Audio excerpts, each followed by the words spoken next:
Fairly short and sweet. What I'm going to talk about this morning, and a little bit of a maybe discussion starter, perhaps a bit. So this is one of this. I'd say this particular presentation is definitely one where I really welcome audience participation on some level. So if I pose you the following question: how do you know I'm not a robot? Right? Probably seems like a silly question, and I can assure you that I'm not. I think based on what you've been hearing so far for the first 3 days of this short course, you can probably feel extremely confident that I'm not a robot. What we have really been talking about so far, in some ways, may actually seem very constrained and limited in terms of the capabilities of the kinds of machine learning tools that we've been talking about. Now, when I say limited, of course, diagnosing cancer and driving your car and being able to classify arbitrarily high-dimensional data sets is an extraordinarily powerful thing, but it isn't artificial intelligence, perhaps, in the way that people often think about it. So the question I'm going to pose today is where is this going? Are there directions that perhaps are pointing towards more, for lack of a better word, creative kinds of intelligence? So there's the famous Turing Test that we're probably all familiar with. I think it's been mentioned at some point during the past few days.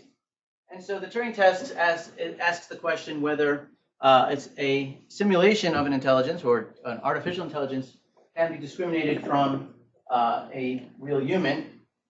And to measure, Turing supposedly proposed, that there's some debate exactly how firm he was on this, but that we can really argue that an AI is intelligent when it's able to reliably fool a human observer. So here's the human, doesn't know if it's receiving responses to questions from a machine or from a person, and if the confusion is high enough, then we can say that this computer has sufficiently simulated intelligence to the point we can say it's actually intelligent.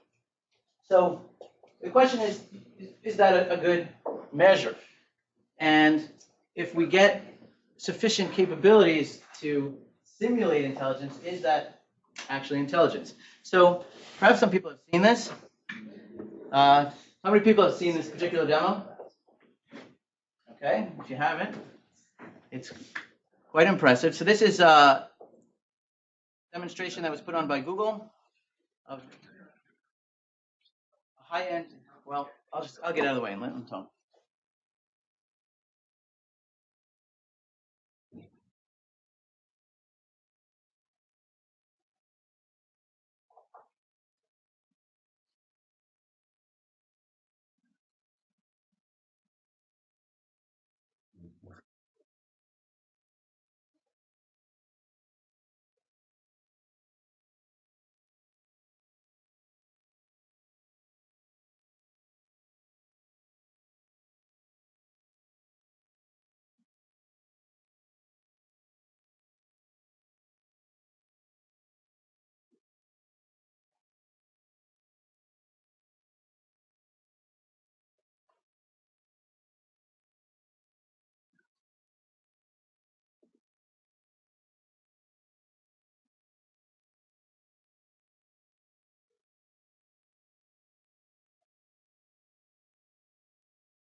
Kind of terrifying Oh, boy. in some ways. So what is, how did Google do this? Well, they're not going to quite tell us exactly. They released about 2.5, maybe 3 years ago, a voice simulation program called WaveNet. And as the name implies, based on a deep neural network that's able to generate very human-like voices. And in some ways, it's basically making arbitrary linguistic constructs, right? You can say whatever you want in a much more convincing way than traditional text simulations do. Now, how does it work? Well, it's really going to be it's really along the same lines as everything we've been talking about. This is a deep neural network that learns the features of speech, of spoken speech. So there's some sort of again, sort of dimensions that represent the sound that actually occurs in real speech, and by using those as the building blocks from which you want to construct some novel word, you can take those, put them together, and create a sound, create a sentence or a word that sounds like a real person speaking. What about the other piece? There's also some natural language processing happening here, taking in this person's voice and being able to produce the correct responses. So there's quite a bit of this chatter about this particular demonstration. How well does this generalize to other kinds of domains? Could they put this AI bot out there in the wild and just have a conversation with it? Probably not, right? Because if that worked, they wouldn't have shown you just this particular example. They would have shown you lots of different conversations. There's no AI on the planet that really passes the Turing test yet with natural language processing to any really strong degree where you can carry on an extensive conversation. So how does a bot like that decide which salon to call? Oh, see, it's all rigged. I mean, they dialed it. Right? This is scripted. Yeah. No, I'm saying. Well, no, it wasn't scripted. I believe they've done it, but I'm not sure we're watching it live there. Well, so the person on the other end. So one thing to be sure. So here's one way to. This thing passed the Turing test in a very natural way, in a way that I think is much more plausible than the true Turing test. When you're sitting there trying to evaluate, right? I think the Turing test is a little too harsh. If you're sitting there as a human and trying to figure out whether something's a robot, like you're not wondering whether I'm a robot or not. If you were, if I said pose the let's have a conversation where you want to test whether I'm a robot, you would ask very different questions than what you just asked, right? And so in some ways, the Turing test is maybe a little too high threshold. This was somebody who really thought they were having a conversation with a real person and clearly believed it. Well, then halfway through, they didn't say, "Now wait a second. What's the meaning of life?" You see how you respond to that, which is the kind of questions that people ask all the time when you're. When you give a machine like that a more general command, like call a salon, how does it decide which salon to call? Oh, so this is. I think in this case, this is meant to be a personal assistant, and this really they want to deploy this thing where you tell them which salon to call. It's not going to be told generally, make me a hair appointment. It's probably going to be make me a hair appointment and Sally's today, sometime today, and here's my schedule. Or I want, here's the list of possible salons to go through. That's probably going to be a kind of really simple AI. That it's just going to maybe look through available salons. Maybe you've got one you've marked as a favorite. That's the kind of thing you can imagine. You could put in, you could use sort of traditional AI in order to, as a front end, and then you kind of list this thing to actually make the appointment. Sorry, I think Deb? It's already tracking the location. Right. I mean, so in the same way, we all carry around a personal assistant, and it does, and it learns our comings and goings, and it starts to make suggestions. I mean, Google they're all over this. That's why they're tracking your every move at some level, a lot of your buying choices, and they're making predictions about the kind of things. So Google, if you use like Google Now or these kinds of, any of these Google products, will start to make recommendations. And so based on where you've been before, what your assistant press. There's a lot of ML that goes into that, right? It starts to learn based on, this kind of person who's in this geographic location, who in this demographic, this age, these are the kinds of buying behaviors they engage in. In fact, maybe your question is, maybe you're wondering, maybe the salons will pay Google to make the recommendation to call them, right? Not maybe. course, right? Of course. That's the kind of thing that's going to happen. Your personal assistant's going to say, "Oh, this is really great in your restaurant. You should check it out." Right? So there was another. Yeah. Well, the woman in the salon actually was AI. Yeah. And they never figured each other out. There's a great. Did anyone ever see the Cleverbot versus Cleverbot? Yes. It's you know what? I'm going to show it real quick because it's actually a great example of the fact that you can get convincing. You can sometimes beat the Turing test in some sense, and everybody agree in some sense that it's not true AI.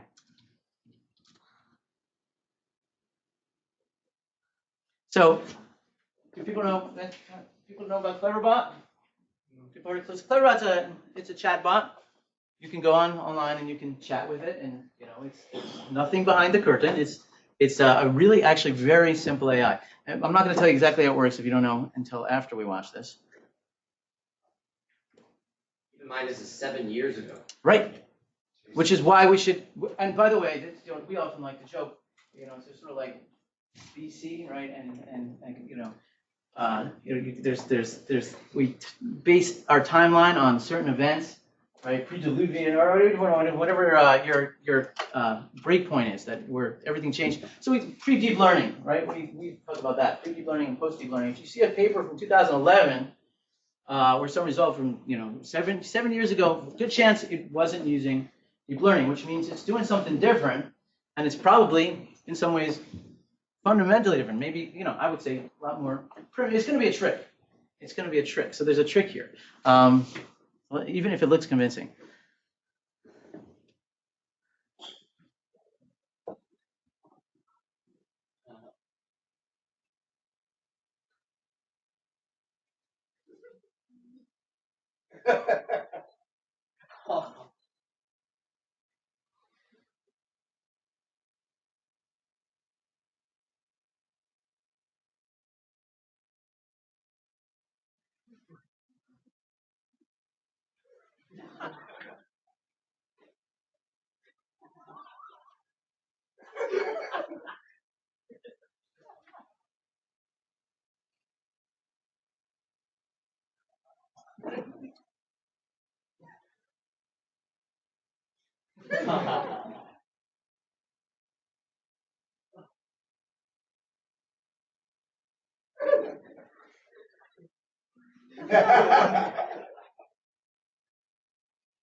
So it's this weird mix.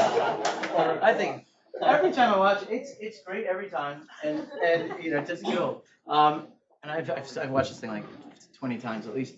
So it's sort of a weird mix. Like there's certain things you're like, that's got to be intelligence. Like how could that not be? And then there's these weird twists in terms where you're like, but something's off, right? Would this pass the Turing test? I don't know, right? You'd be like, some of it's just too compelling. So how does Cleverbot work? Anybody know?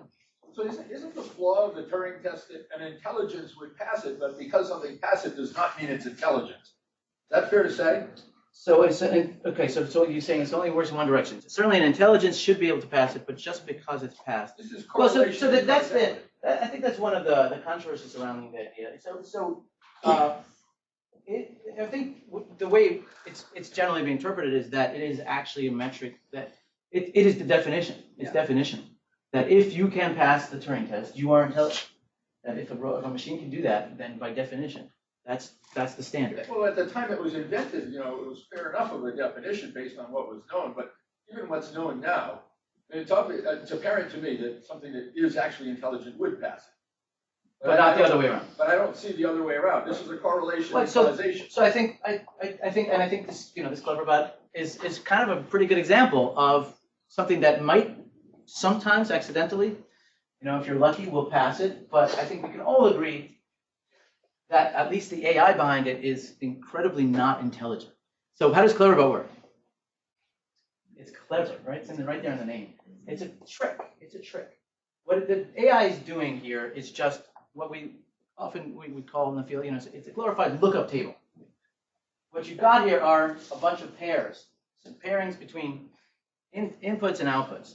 And these are really easy, right? You couldn't have built Cleverbot, 10 years ago very easily with natural speech. People were typing in questions, and then other people were typing in answers. Which questions? Those very questions. What the Cleverbot designers did was just collated. They gathered together question-answer pairs. So somebody writes a question, then they feed that question to somebody else who's using the same AI, who then produces a response. And then they can take the response to that and see what other people respond to that. So all it's really doing is taking an existing body of questions, answers. So this response pairs between that were generated entirely by people. That's why they can sound eerily human. An AI that was really doing the kind of natural language processing that people are really trying to develop wouldn't produce such a cockamamie kind of construction that, about something could be nothing, which kind of makes sense and sounds like a dorm room at 3 o'clock in the morning, right? And you're like, wow, that just sounds so human. And the answer is yes, right? It's because it is. Because it is human. So could this pass the Turing test? In some ways it could. But is it intelligent? I would agree with you, right? I think that the AI itself is clearly not intelligent in the way that Turing had in mind, that anybody has in mind. It's not going to do the kinds of things you really want a natural language processing system to do. And so, what is the boundary? Where would we say that an AI has intelligence? So where are things now? Where do we stand? And so where's the real technology? So I'm going to move to one more concept of. So I think William mentioned this. So instead of the Turing test, there's the Lovelace test. It's not called that, but Ada Lovelace was I don't even know if student is quite the right word. She was a protege of Babbage, who, at least in theory, created really the first thinking machine. Never really got built, but it was this very ambitious. We could call it sort of an artificial intelligence. It was really meant to do mathematical computation. And in kind of assessing what it is they were designing, she made the statement that the analytical engine, as she called it, has no pretensions to originate anything. It can do whatever we know how to order it to perform. So the idea of this thing was, well, I need a logarithm. I need a list of 10,000 logarithms. Generate those for me, which was a very valuable thing to have, and people made books of them. And this engine was supposed to be able to generate them on the fly. And so the conception of this device was that it wouldn't have any creative power, right? It would just generate what you want. So the Lovelace test, one way to think about it is that a true intelligence that transcends what this machine was, what the machine that they were conceiving, would be one that could surprise us. Right? I think William may have said it exactly that way. So can AI surprise us? One way to think about it, can it generate something new? Cleverbot, by definition, doesn't generate anything new. Just does the lookup table, matches existing stimuli to some other stimuli, some other existing known patterns to other known patterns. So what we're going to talk about today, and I'm just going to briefly introduce some of the what I think are some of the core concepts in this is machine learning creativity or deep learning creativity. So there are a couple of examples that I would pose to you might be, the first window into this idea that machine learning may actually exhibit something that might pass the Lovelace test. And so a couple of different, and then to kind of put these in order, not only they're in order, just not really chronological order, but I think maybe in order of creativity order. So there's something called transfer learning, which may have been mentioned already. Sounds similar.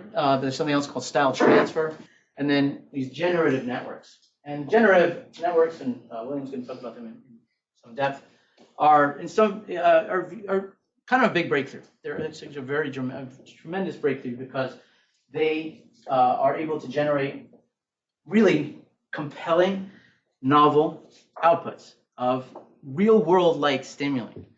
So this is sort of the crack in that in that hard barrier of what we can think of as generating novel kinds of outputs. So transfer learning is kind of a very important one from a standpoint of doing this stuff. You need to know about transfer learning.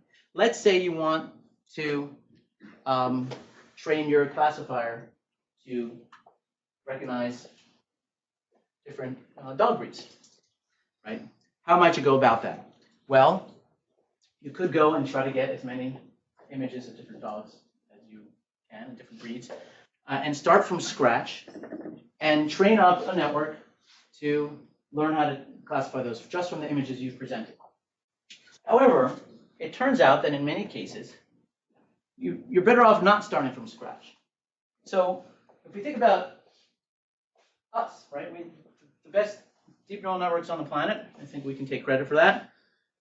When we learn a new class of object, we talked briefly about one-shot learning. When we have to learn, here you've never seen this particular kind of thing before, right? These devices here, but now you know what it is. You saw it once, now you know what it is.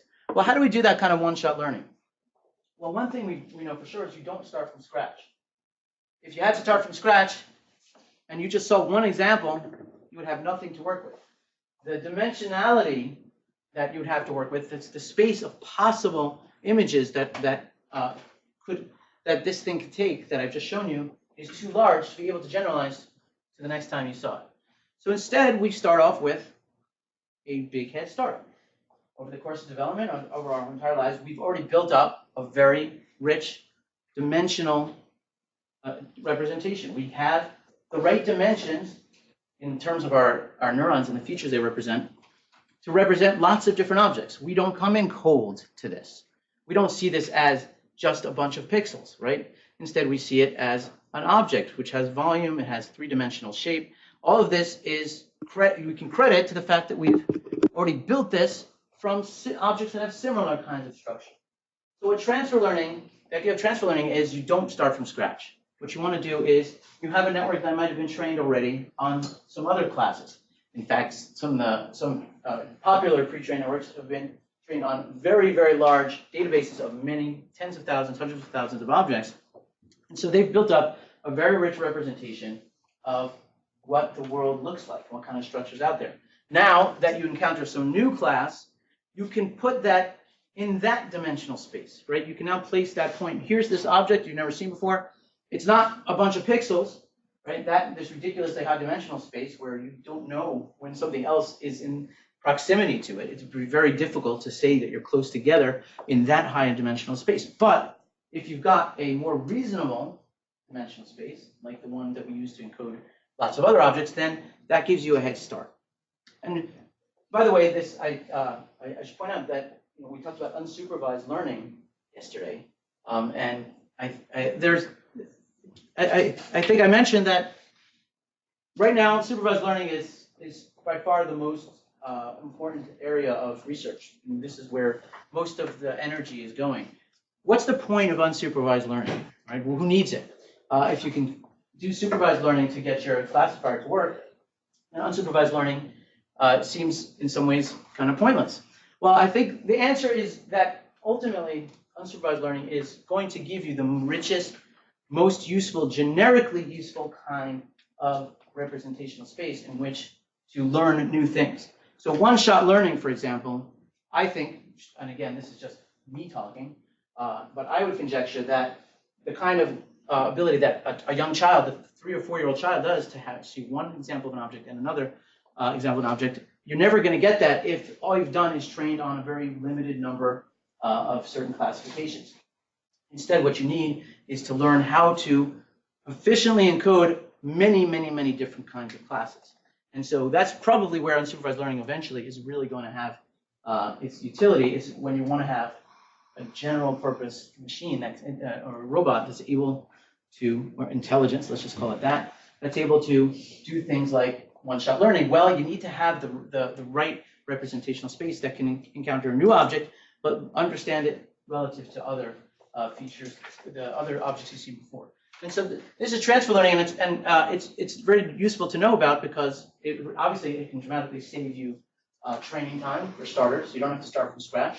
And number two is if you have features that are out there, if you have networks that have been trained on a very large number of different classes, there might actually be features in there that are useful for your classification that actually won't be learned just by learning your particular class. It sounds kind of strange, but it's true because you always want your model to be able to generalize, right? If you give it your training set and then you have a validation set or a test set, well, there might be differences in features that aren't well represented in just your training set. But if you've already got this very rich dimensional space in which you can place your training examples, it's actually kind of likely that you're going to actually pick up on some of those features that aren't in the training set. So you're benefiting from the fact that there's a richer representation of features there. So that's transfer learning. Then there's something called style transfer, which is transfer learning. I don't know if you can call that creative. I think it is in some ways, because you're taking features that were intended and learned for one type of classification, and now you're applying them to a new example. But it doesn't give you that wow factor of like, oh my gosh, this is doing something completely different. It's just speeding up a class or making better, optimizing a classification task. And classification tasks, in some ways, don't seem creative at all, right? By their very nature, that you're getting to do the thing that I taught you to do, supervised learning. You've done this a bunch of times, now do it again, right? So there's something called style transfer, which one of the best examples I think I know of that went from a cutting edge machine learning paper that was like put into my kids' apps that they use right away. There's something called Prisma that uses this. I don't know if you've ever tried it out. There's a couple of different apps that deploy this. And style transfer is basically the idea is you have a base image. So this would be the base image here, and then a style image. So you can take an image that has styles such as Van Gogh's Starry Night. And what this model can do is it can create novel images that are a combination of the base image and the style image. So one way to think about this is that there's a loss function that's defined by two parameters. Well, not two parameters. Two computations. So two measures. One measures how well the content of the original is preserved, and the other measures how the style is preserved. And so what do we mean by content and style? So the basic idea is that if you talk about all these different images here, they have the same content. Well, what do we mean by that? Well, remember, I don't know if you remember, but when we were sort of setting the stage for the whole idea of why recognition is hard, the different houses might look very, very different from one another, but you can recognize them all as houses. In this case, these are all houses. In fact, they're in the same configuration to one another. And so I think everybody can agree somehow that this has the same content. Well, how is content represented? So in convolutional neural networks, content would be consistent with those higher level, later feature maps that are generally pretty robust to the kinds of low level changes in features, right? These are things that can recognize, these are things that are responding to cats, but it's lots of different kinds of cats. These are features that are able to identify a cat, whether it's curled up on the floor, or whether it's sprawled out, or whether it's in one location versus another location. And so those are what we refer to as the content. These are things that are robust to and invariant to changes in low-level features. But at the same time, you also want to get the low-level features, things like texture. And so this literally corresponds to lower-level properties of the trained convolutional neural network, where these are things that are doing the kinds of like oriented edges, those kinds of patterns. So the smaller patterns. And so what you want to do here is optimize for both of those. You want content to be preserved. So you have a loss function that says, is it matching?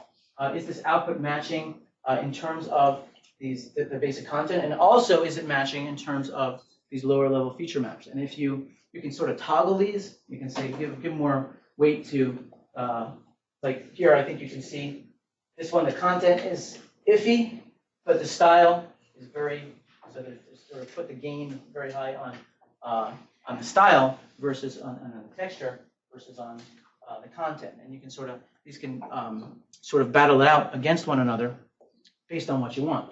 So does this count as creativity? Is this something new? Well, I think if you're an artist, you should be very worried.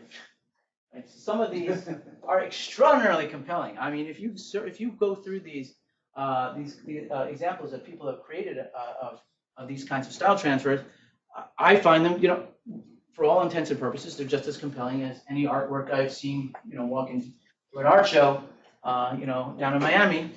It really looks like if Picasso had painted a baby, playing with a cat, which he never did, maybe, and so here it is, right? Here's this. At least I can't tell the difference. So, is this creative? Now, so there's this funny thing where you're like, well, but no, because I know the trick, right? I know exactly how it's working. It's just taking these feature maps that are sort of this texture feature maps that encode the statistics, the local statistics, and then it's combining those with these higher order kind of structure that's in the later maps, and like that's the whole trick, right? So is everything, at each point as we understand these things, and we can say they could do it, but if we understand it, then does it no longer count as intelligence and creative? So again, this is open question. Maybe that's not enough, right? Because in this case, you're still just combining two existing patterns. You haven't created an entirely new, something that's never existed before. In some sense, it's a blend. It's a blend that nobody could do until 2015, but it's still a blend. Yes. So I'm curious, once we finally understand fully how the brain works, are we going to hit this point where we say, now we're no longer intelligent, we have a new measure? So you took the bait, right? That's essentially what we're getting that's sort of where I'm getting, right? So is it all, ultimately, is there something fundamentally different about what we do that these things can ever do? And or were we just discovering that we're also doing the same tricks?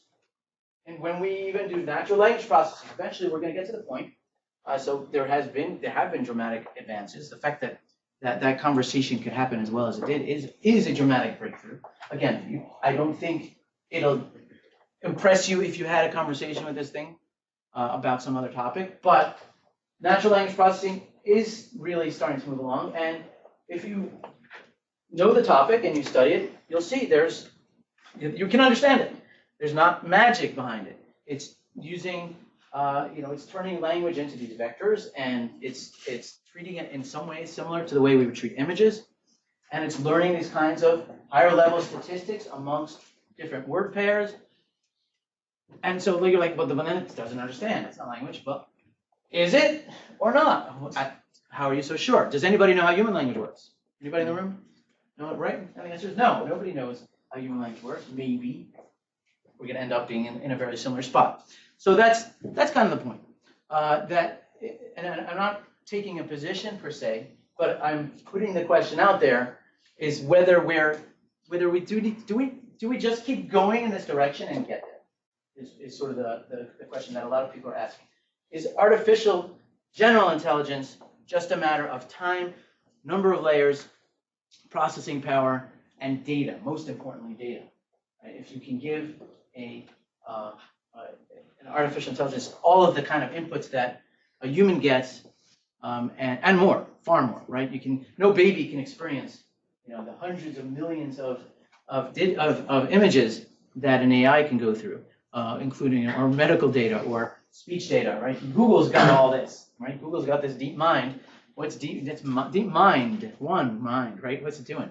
Well, it's taking probably as much data as you can imagine. And they probably are just also training a network, maybe an unsupervised network, on just about everything, right? To learn all the features of all the data that's out there. And so you have something that can get more experience than a human ever can. So is that going to give us?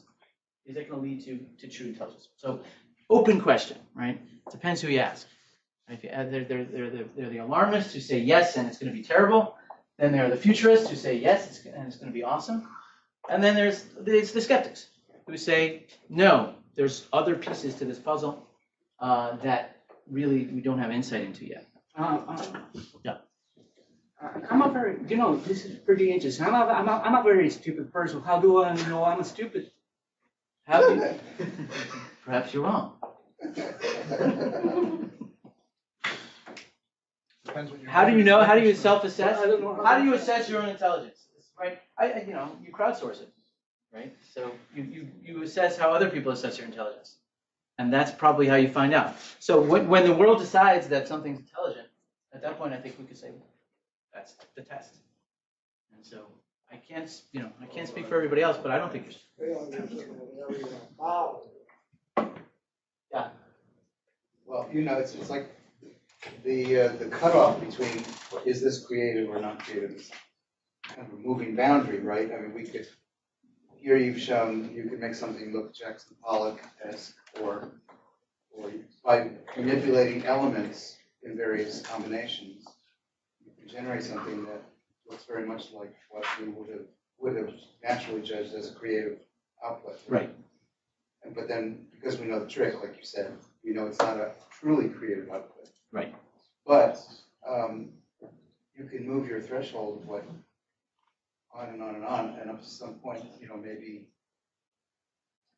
I mean, what did Beethoven do or Einstein do except manipulate elements that were already there in some novel way that led to an emergent property?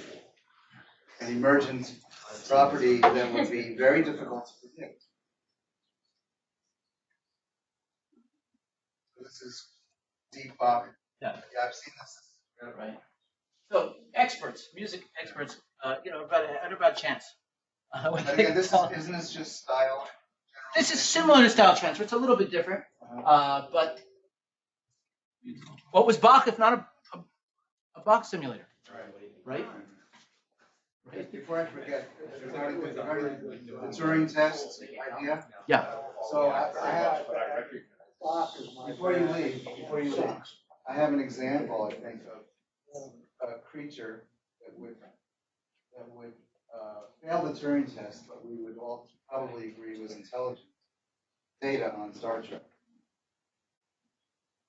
Data was very upset. Because he was artificially robotic, right? They were like, how do we make him robotic so that he's an interesting character? He didn't know how to make jokes. Right, exactly. Which is kind of absurd. The idea that he would have the level of intelligence to sort of be able to understand people's intentions, could pretty much function as a human, but then there's this just one little narrow gap that he wasn't able to do. Right? Probably that doesn't make any sense. Probably all the conceptual framework you need in order to be able to understand somebody else, but you can't have any concept of humor, probably doesn't make any really. But I know people like that. Okay, well in that case I'm wrong. I got another style transfer for you. Have you ever seen a video called Swearing Robot? Swearing robot? Swearing Robot. Oh, that sounds like fun. Throw it in your Google. Really? It's a short video. It's worth the time. This is a family-friendly presentation here. Yeah, no, hang on, wait a minute. Maybe not, right? No. All right, I'll check it out before. Okay. I'm also curious though that at the same time that we're doing all of this classification of intelligence, some people may classify it as one thing and some other people may classify the same thing as something else. So to have a generalized view of what is and isn't something. Right, that's what it's really semantics. I think semantics, and it's just so you do use the word or not. So that's why I don't think that's the interesting question, right? I don't think the Turing test is really an interesting question. I think the interesting question is the kind of stuff that we want artificial general intelligence to do, like carry on a natural conversation, a generic natural conversation. Is this going there or not? That's sort of that's the fundamental question. Will we get that function? But even just Sorry. I was just going to say, conceptually, then, what is the bridge? Right. So are people familiar? The uncanny valley is sort of this, close to human performance or close to human appearance.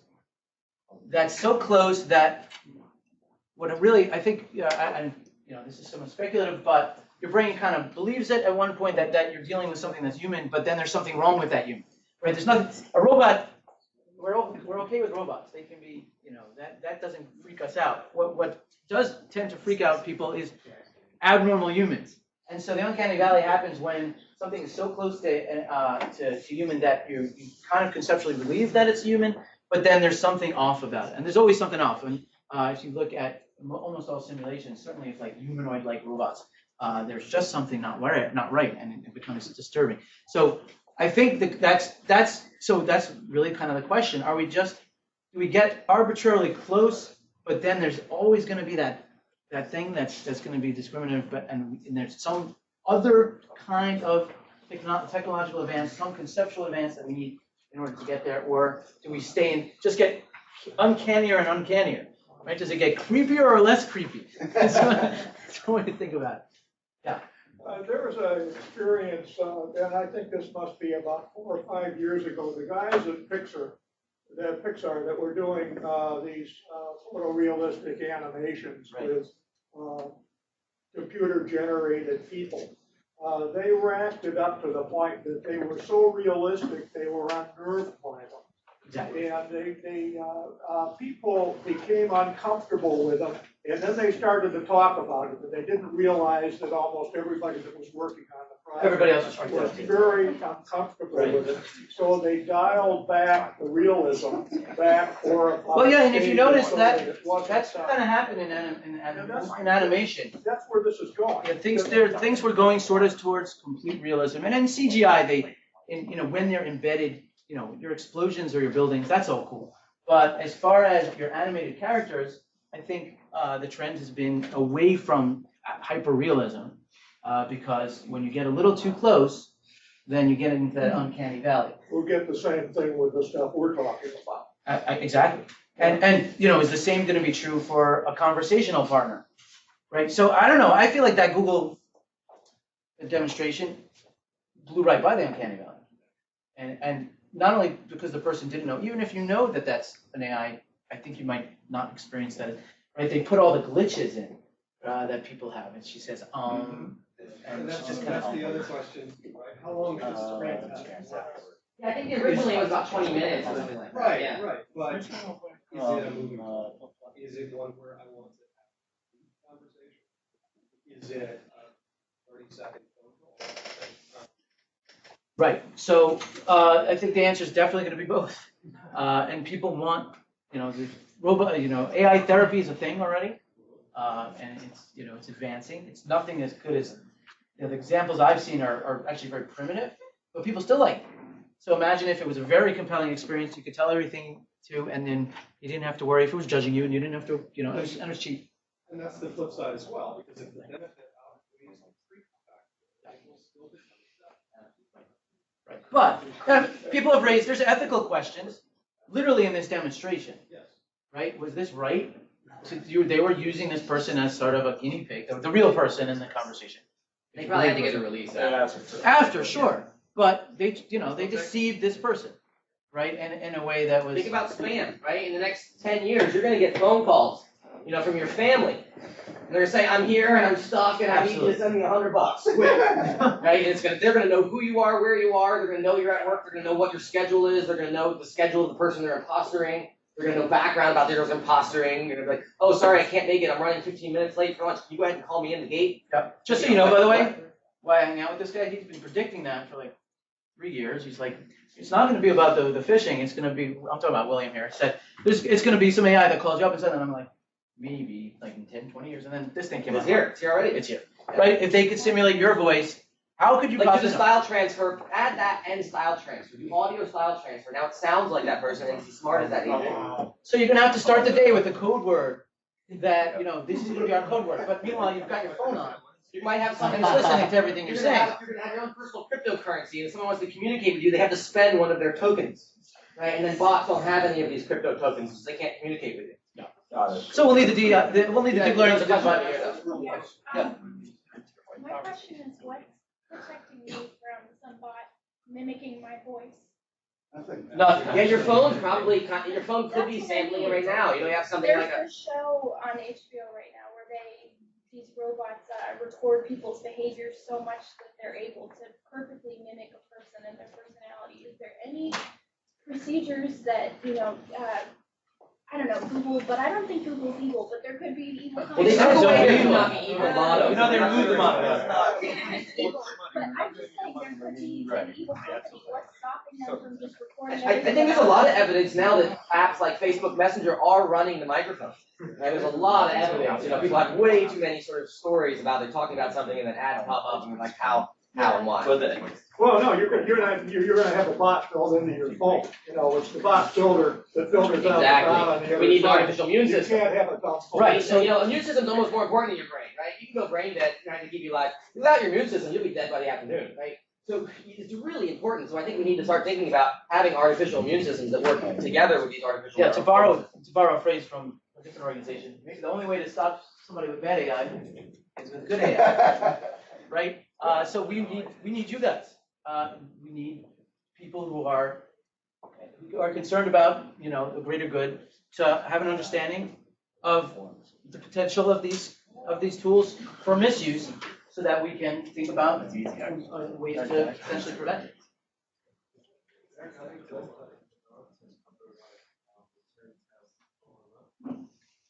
Well, Niels Nielsen came up with one, and it's just basically, we mentioned it before, can they go out and get a job? Sort of an economic test. Is there like a company or a group or anybody to be willing to pay this thing? People have proposed more elaborate, not elaborate actually, but a little more sophisticated kind of Turing test, like where you provide some semantic situation. Like a person walks into a room and picks up a chair, or rather sits down on the chair, and then there's another empty chair. Somebody else walks in the room. Is there somewhere for that person to sit? Right now, to us, that's a trivially a simple question, but you have to understand. Right? You can't just use pattern matching for any specific. It's not a question. It's not like Cleverbot, right? You can't just have the right response to one question. You have to understand the semantics of the entire environmental situation. And some people have proposed that should be the real Turing test. That's the real threshold at which we'll be able to say that natural language processing really works. So one way to put it is that in order to do natural language, but the reason it's so hard is in order to do anything, you have to understand everything. Right? You have to know what chairs are. You have to know where people are walking into the room. There's all this information that's left out from the local piece of just the language itself about the world. And so there probably will be, the bar will get higher and higher in terms of how to challenge AI. And will we ever? I think maybe in our lifetime, there's no AI that will be able to answer that question. I would like to put an example of what you're saying. If you go to Cuba and call a person, you're a miracle, essentially what you're saying to the person is that you're stupid. But if you go to Colombia and you say the same phrase to a person, you're a miracle, what you say is you're pretty intelligent. So it depends on culture, right? Sort of world knowledge, and it's not just pattern matching, right? So that again just sort of raises the question of will we get there, and are we even on the right track for that kind of thing? So my last slide is just an introduction to William's slide, but it's this idea of sort of generative networks, and so these are there's a particular class of these called generative adversarial networks. These are neural networks that can create genuinely novel examples of stimuli that are somehow structured in a way that makes them real, or at least they pass the sort of human Turing test. So what general adversarial networks are able to do is, if you give them lots of examples of a cat, they can create a cat you've never seen before. They can create examples of any class of stimulus that you've got enough examples of. And William's going to talk a little bit more about, in a little more detail about how they actually work. But this is a little bit beyond style transfer. Style transfer is taking existing pieces from an existing pair of stimuli and combining them. What these kinds of networks are able to do is create entirely new examples of stimulus class that don't exist, have never existed before. And really, they have the essential structure in some ways, so that any human would say that's a cat or that's a car. And in fact, it can be so compelling that you cannot tell. So it passes that level of the Turing test, that is producing a visual image that you would say is real. And it's doing it in a way that is completely novel. Right? These are images that they're not taken from the world. There is no such a cat. There never has been such a cat. So this is, I think, the bleeding edge of where we see creativity, any level of creativity in these kinds of models. Does that pass the Lovelace test? I don't know. That's I guess we have to ask. Right? Is this surprising? I think it's surprising that it works. I think I was very surprised. I'm surprised. William told me about just 2 days ago about the most recent version of this, something called an Infogam, and I was very surprised that I was walking around in shock. That These things are too good to be true. too good to be true. So they're very surprising in that sense. Now, are they doing something that, again, which if we keep going, will they be able to create? Will they create inventions? Will they come up with scientific experiments that we never could think of? Or not just iterations of the ones that we thought of, and they're just kind of changing the parameters a bit, but entirely new ideas. That's the thrilling and potentially terrifying, potentiality of some of these advances. So I will now hand it over